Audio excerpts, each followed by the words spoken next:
Shambulio la anga la usahihi la Ukraine huko mkoani Kursk nchini Urusi limesababisha hadi wanajeshi 30 wa Urusi kuuawa katika jimbo hilo.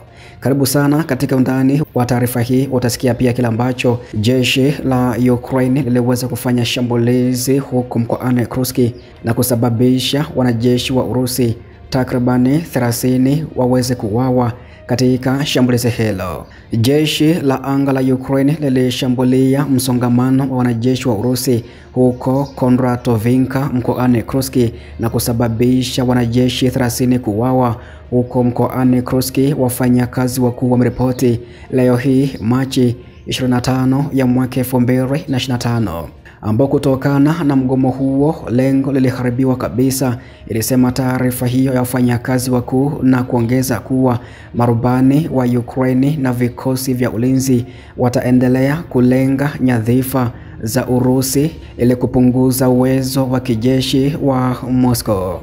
Kondratovinka ni jumuiya ya mashambani magharibi mwa Kursk karibu na mpaka na Ukraine na ni sehemu ya mkoa wa kihistoria wa Sloboziha-Shechenya. Shambulizi hilo lilikuja huko kukiwa na mapigano yanayoendelea katika jimbo la Kursk ambako Ukraine ilianzisha mashambulizi ya kuvuka mpaka mwezi Agosti mwaka uliopita, huku pia vikosi vya Urusi vikiimarishwa na wanajeshi wa Korea Kaskazini na viliweza kuanzisha mashambulizi ya kukinga mapema mwezi huu na kurejesha uwanja muhimu ikiwa ni pamoja na mji wa Sodeza.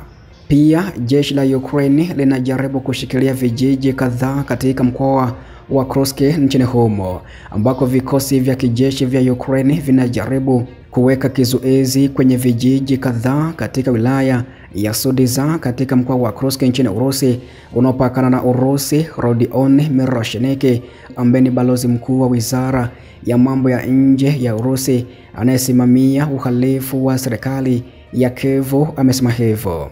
Hali katika eneo hilo ni shwari kutoka kwa mtazamo wa kijeshi. Kwa kweli muundo wa Kiukrainia unashikilia kijiji kimoja na kimoja nusu haswa katika mpaka wa eneo hilo. Kulingana na Miroshnik amesema ya kuwa vikosi vya Urusi vimekuwa vikihakikisha eneo la Bafa katika mkoa wa Sami wa Ukraine ambako vijana hao wanaonyesha miujiza ya ushujaa kuwakomboa raia ambao hawana mahali pa kuishi kwa sababu nyumba zao zimeharibiwa. Mtaalamu huyo alibainisha kuwa eneo la Bafa linahitajika ili kusukuma jeshi la Ukraine mbali na mipaka ya Urusi kadri inavyowezekana kwa umbali wa kilomita 30 hadi 40 angalau ili kuzuia mashambulizi yoyote ya makombora kwenye miundombinu ya kiraia na usafirishaji kwa mizinga au mifumo mingi ya kurusha rocket. Lengo lolote lao linakuwa kipaumbele. Wanagoma bila ubaguzi wowote, iwe kuna magari ya zimamoto, ambulance au magari ya kawaida, yote yamechomwa kando ya barabara walizopitia wilaya ya Sodeza. Kulingana na Miroshnik amesema eneo hilo pia limejaa migodi. Uchimbaji madini wa vijiji unafanywa na wataalamu wa kibali cha mgodi kutoka Urusi. Pia bado vikosi vya Urusi vimekuwa vikisukuma vitengo vya Ukraine karibu na eneo la kuvuka la Sodeza katika mkoa wa Kursk, ambako afisa wa usalama wa Urusi aliweza kuliambia shirika la habari la TASS ya kuwa kuelekea Sami wapiganaji wa Urusi wamekuwa wakifukuza wanajeshi wa Ukraine kutoka kwenye ardhi yao karibu na kivuko cha Sodeza wanapochukua tena udhibiti wa eneo hilo muhimu la mpaka wa serikali katika eneo hilo. Wakati majeshi ya Urusi yameendelea kusonga mbele, wanajeshi wa Ukraine waliotawanyika wamejikuta wakikatwa kabisa na majeshi ya adui katika mkoa wa Sami wa Ukraine. Nafasi pekee ya wanajeshi wa Ukraine kwa maisha yao ni kwa kujisalimisha, afisa huyo alisema hivyo. Naye mkurugenzi wa huduma ya kijasusi wa kigeni SVR anayefahamika kama Sergei Narishkin, na yeye pia amesema ya kuwa Urusi kwa sasa iko mstari wa mbele katika mapambano yanayoendelea ya utaratibu wa haki zaidi duniani. Alisema leo hii Urusi iko tena mstari wa mbele katika kupigania utaratibu wa haki zaidi duniani. Kama unavyojua, mwaka jana Baraza Kuu la Umoja wa Mataifa lilipitisha azimio lenye kichwa kutokomeza ukoloni katika aina zake zote, na maonyesho rasimu ambayo pia ilitayarishwa na jukumu kuu la nchi yetu. Amenukuliwa hivyo mkurugenzi wa huduma ya ujasusi ya kigeni SVR Sergei Narishkin. Pia Narishkin ambaye ni mwenyekiti wa jumuiya ya kihistoria ya Urusi iliyojitolea kwa ukoloni wa kivita, alisema wakati wa meza ya duru ya historia ya ukoloni wa mapigano, mataifa 113 huru yalipiga kura kuunga mkono, ambako 63 yalipiga kura, na aliona katika hilo hitaji lililoonyeshwa wazi kutoka kwa jumuiya ya ulimwengu.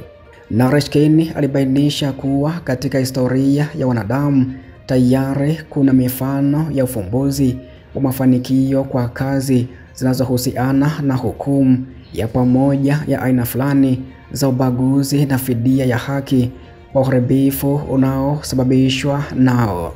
Kwanza kabisa, mahakama ya Nuremberg inakuja akilini. Uokoaji mkali wa kisheria wa sera ya Ujerumani ya Nazi ukawa msingi wa utaratibu mpya wa ulimwengu wa Yalta Potsdam, na baadaye kuruhusu wahasiriwa wa utawala wa Nazi kutafuta fidia zinazofaa. Pia aliweza kutoa mfano wa mkataba maarufu wa fidia kati ya Ujerumani Magharibi na Israeli uliotiwa saini mwaka 1952. Narishkin alisema ya kuwa nchi za Magharibi leo haziachi kung'ang'ania utawala wao unaopungua na kuongeza kuwa kizuizi cha kisheria cha kuaminika dhidi ya majaribio mapya ya kufufua mfumo wa ukoloni inahitajika. Alisema pia leo itakuwa kihistoria tu kutathmini uharibifu uliotolewa kwa binadamu wote na himaya za kikoloni za Ulaya Magharibi. Hata leo mataifa hayo hayaachi kung'ang'ania utawala wao usio na kifani. Narishkin alisema hivyo. Kulingana na ukweli wa kihistoria, ni muhimu kuweka ulinzi wa kuaminika wa kisheria kwa majaribio mapya ya kurejesha mfumo wa ukoloni na hata kutafuta fidia ya haki kwa uharibifu kwa kutumia majukwaa yote ya kimataifa kwa hilo. Mwisho wa taarifa hii. Pia taarifa zingine zinafuatia hapo baadaye. Asante kwa sasa, na pia karibu sana hapo baadaye kwa taarifa zingine zaidi.